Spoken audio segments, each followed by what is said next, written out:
Okay. So good afternoon, everyone. We will start today again, and the staff will follow. It's nice seeing you. The President of the General Assembly took part in a breakfast meeting this morning with the group of Friends of Mediation. The event at the Mission of Finland was a follow-up from the First International Symposium on Youth Participation in Peace Processes, which took place in early March in Helsinki. The meeting was attended by the Foreign Minister of Finland, His Excellency Timo Soini. Mrs. Espinosa said that the Helsinki Symposium was a great example of the type of partnerships that the UN must build on the ground, as it is bringing together governments, UN, the civil society, regional organizations, and youth networks. Youth, peace and security, as you know, is one of the PJ's 7 priorities for this session, as she considers them drivers for peace. The President stressed that societies with greater youth participation, political and economic, experience less violence in general, as it was stated in the World Bank's Pathways for Peace report. The PJ highlighted the fact that youth is still underrepresented in decision-making. Less than 6% of parliamentarians, for instance, worldwide, are under 35. But they are overrepresented among the unemployed and underemployed. Of the world's 300 million working poor, half are young. She said that the outcomes of the Helsinki Symposium are important to support communications and storytelling, to make the case for greater youth participation, and to create networks and partnerships that can serve as a resource for youth and as a powerful movement for implementation. And earlier today, Ms. Espinosa spoke at the informal interactive hearing with indigenous peoples. She took part in a traditional ceremony led by indigenous women.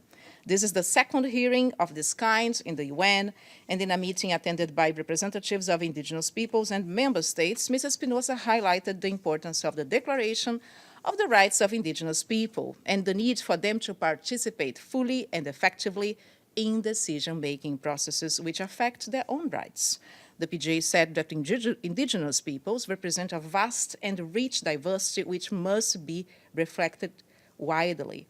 She pointed that the J Resolution 71/321, which calls for efforts to be redoubled in order to facilitate the participation of indigenous peoples, which will be analyzed in the 75th session of the GA. You can find more on our website. And finally, the PJ's agenda, as previously mentioned, she took part in this breakfast meeting with the group of friends, and she also received the ambassador of Chad, His Excellency Ali Alifei Mustafa. This afternoon, she will go to the mission of Sri Lanka to sign the Book of Condolences and pay tribute to the victims of the terrorist attacks which took place on 21st April. After returning to her office, the PJ will meet the Foreign Minister of Venezuela, His Excellency Jorge Arreaza, and will chair the closing segment of the informal hearing on indigenous people. This evening, Ms. Espinosa will take part in the reception to celebrate South Africa Freedom Day. This is actually everything from us. Do you have any questions? Mr. Abadi, go ahead. Thank you, Monica. In their statements to the General Assembly on multilateralism, delegations emphasized the necessity of democratizing the international institutions, the General Assembly and the Security Council. Does the President have clear ideas on how to bring these institutions closer to the people? Well, the President is actually looking into the statements that are being made. As you know, I think the last statement was made about half an hour ago.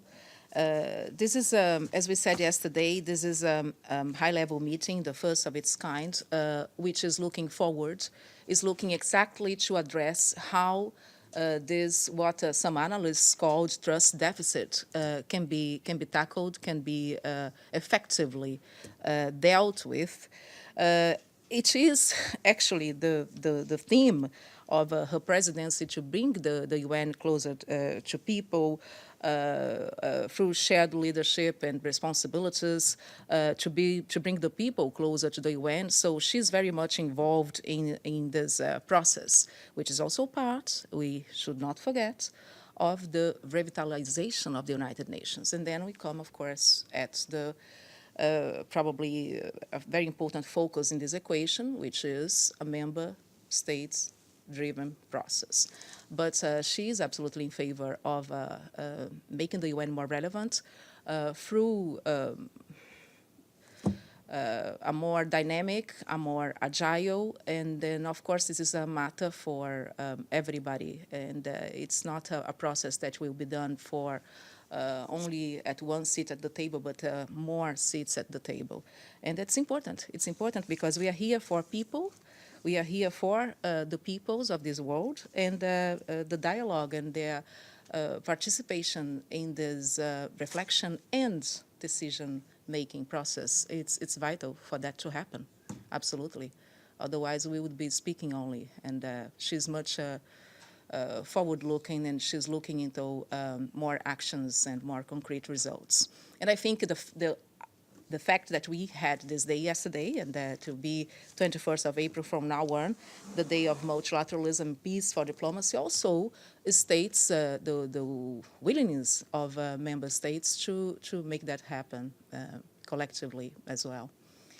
Okay, so if you don't have any other question, I will welcome. So you can take a seat, no worries. I will see you tomorrow at the same time. And just a heads up. You have a question, okay. Oh, you don't? Thank you, no, thank you. And just a heads up, guys, on the 30th of April, we're gonna have a press conference here with the PGA and other guests, including the Prime Minister of Antigua and Barbuda, on our big and very interesting campaign against single-use plastics. And she will explain how actions will take place. So you are all invited at 12:30 on the 30th of April.